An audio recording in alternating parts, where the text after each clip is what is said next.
Hey everybody, this is Dave from Steel City Drones Flight Academy. Today we're going to be talking about the new FAA proposed remote ID program that just sent shockwaves in the industry. And we're going to talk about it very comprehensively, go into it layer by layer and examine it.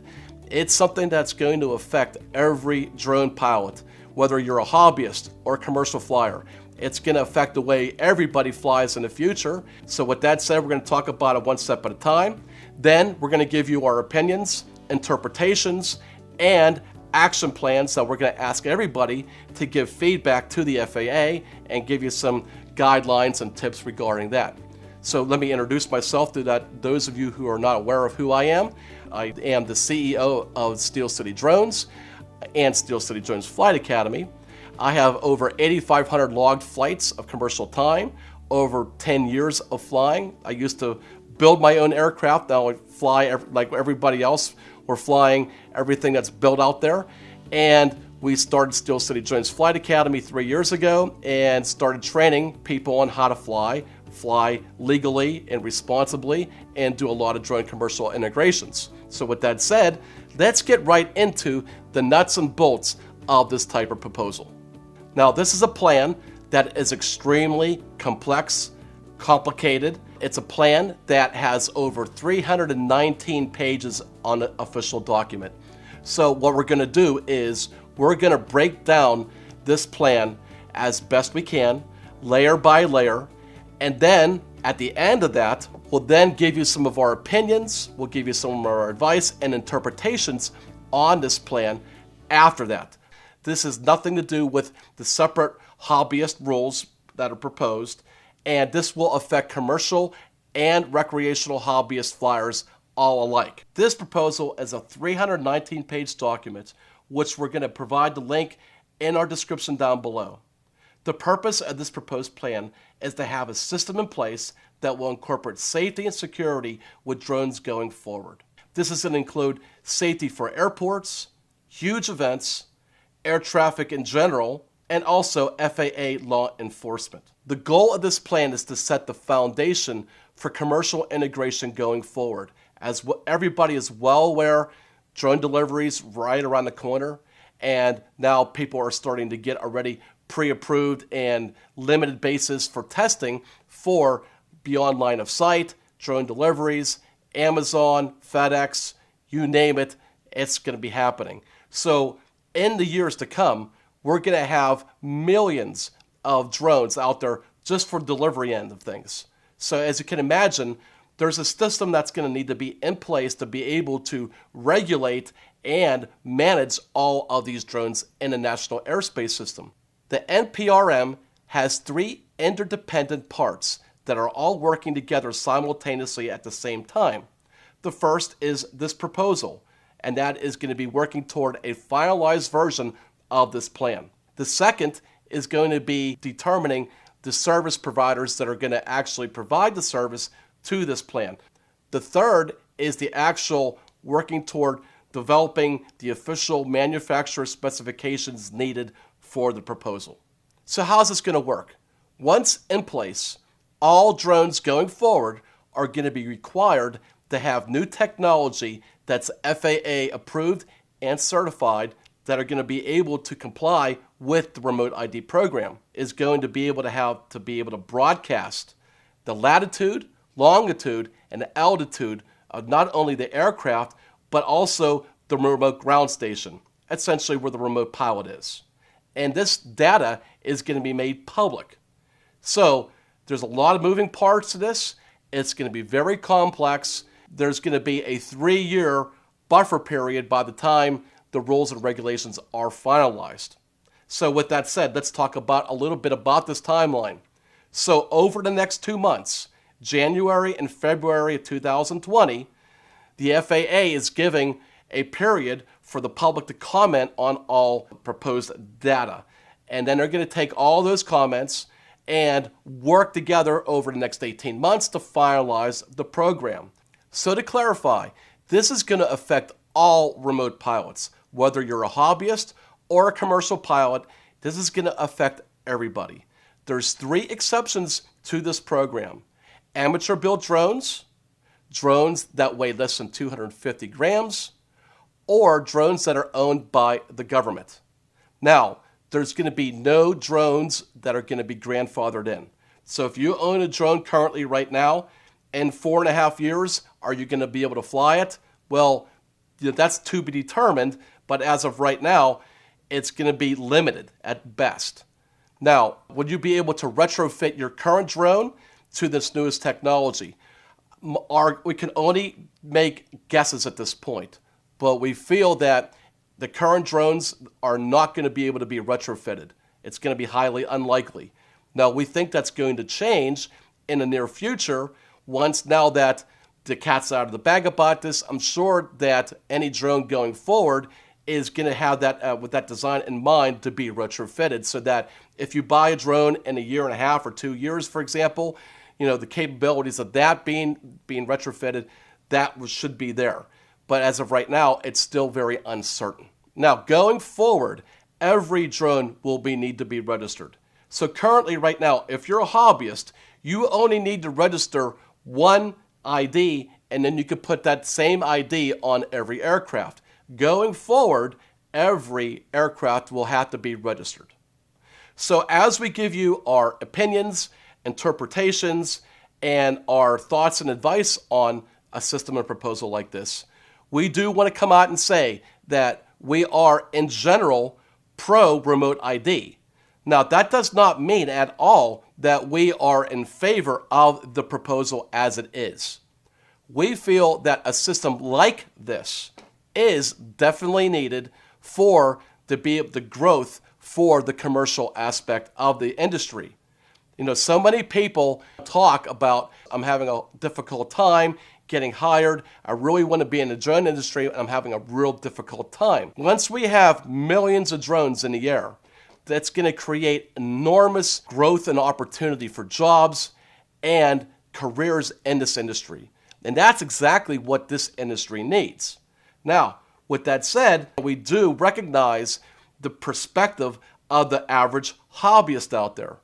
There's a lot of issues at hand with a program like this in place. The average drone pilot right now has no incentive to be able to abide by the current FAA policies that are out there. There are no drone police in the sky that are going to prevent you from doing anything. And on average, 8 out of every 10 drone operator is very responsible. But the 2 out of 10 make it difficult for us professionals and for those that are very responsible in the industry and really give the industry a black and blue eye. And that can be very frustrating and difficult at times. So we feel that a good checks and balance is very needed. If you think about it, can you imagine a society where we could drive our cars as fast as we want to or as reckless as we want to and know that there's no potential outcome from getting fined or ticketed or insurance costs going up? You can imagine what that would be like. So let's go over some of the issues that, as we feel, are the biggest ones. The first one, and probably the biggest one, is going to be cost. We can definitely see that there's going to be increased costs for drones and drone equipment going forward. There's also going to be subscription service costs. And we can definitely imagine and see how hobbyists are going to have a big problem with that, and they're going to feel that after years and years and years of being able to fly their remote aircraft for no cost and very, very little regulation, now they're getting hit very hard, especially after the proposed new plans came out over this past summer. So there's a lot to that. So cost is a big factor, and we can see that it may be the determining factor whether a small business stays in place or not. So that's going to be a big issue that we're going to have to work through. We can envision a lot of security issues. Once something hits the internet, it becomes very vulnerable to data security. We see that all the time, even on the biggest agencies in the country. So how in the world is the FAA going to be able to secure this data so that if I'm flying my drone, someone's not remoting into it and taking control of it? Or at the very least, being able to, let's say they don't have that capability and that technology is not built into it, how in the world is what I'm doing with my drone not going to be made to the public?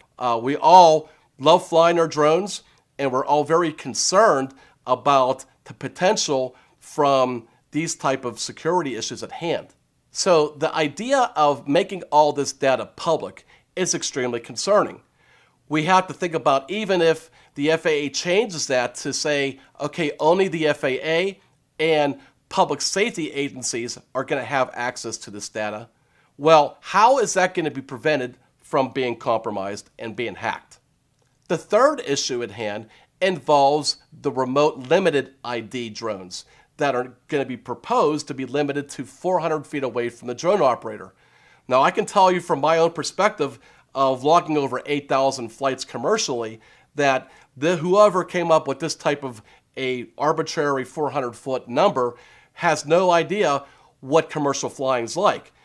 The majority of commercial flights are going to need to be over 400 feet. Another significant factor that's going to have to be resolved is the issue of the internet connection. So, Steel City Drones trains a lot of public safety agencies across the country in a lot of remote areas. So we know how sketchy internet access can be. So we want to make sure that a system in place is going to be able to not affect drone operations if internet connection is iffy. To summarize, there are very serious issues at hand with this proposed plan. In its current form, it can definitely damage the drone industry, in our opinion. And that's why it's vital to be able for every remote pilot out there to read over this program and submit their feedback to it.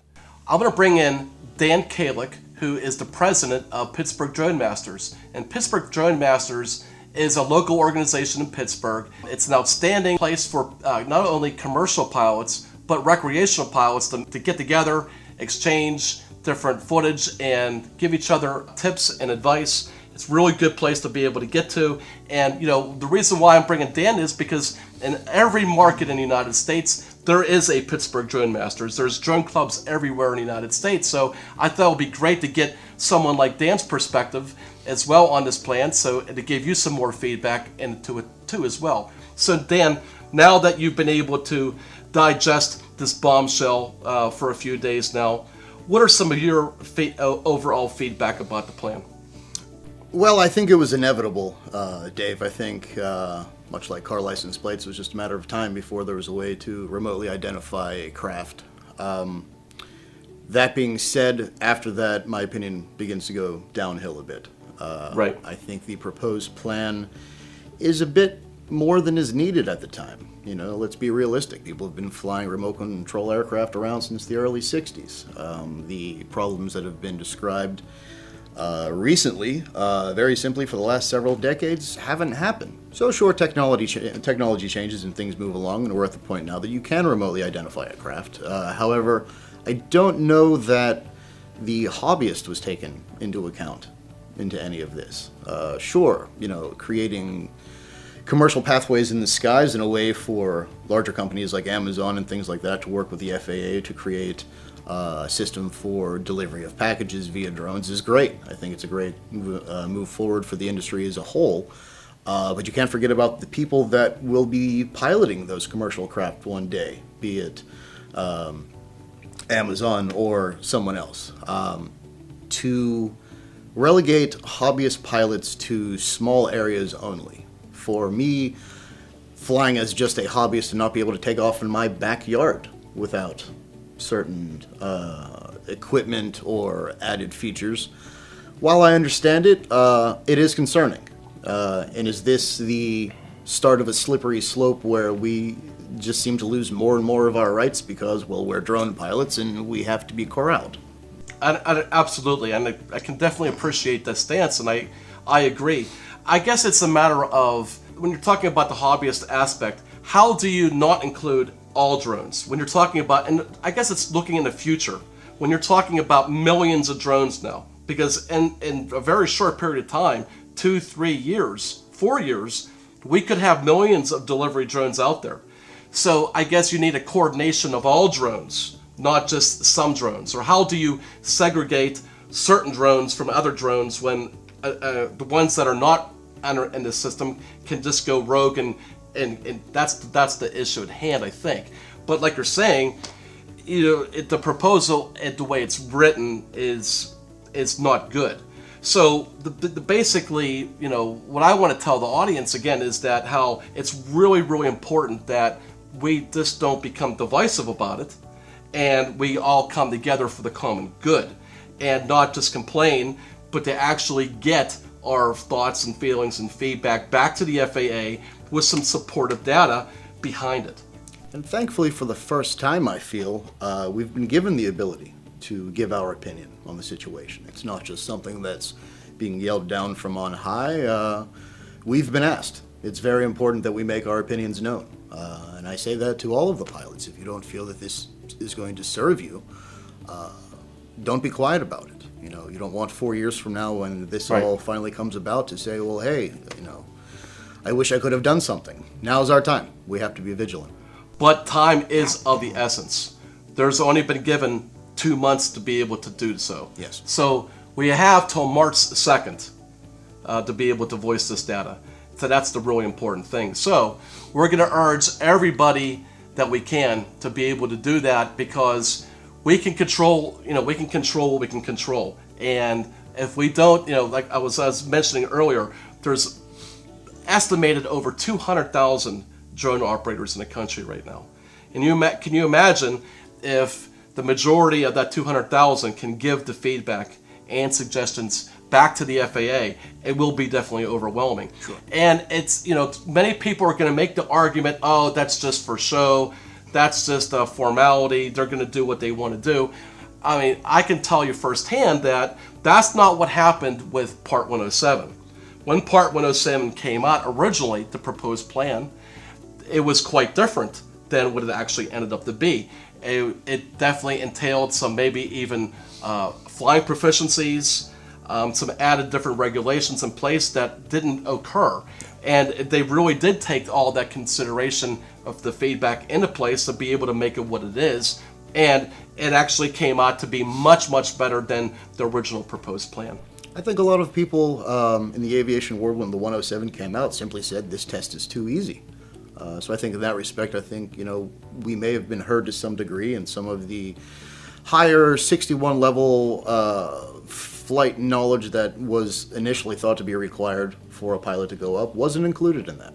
I remember my test itself was a tremendous amount of weather information, which I wasn't upset about. But, so moving forward, we have to do something. We've been given the ability to say something, to actually affect this.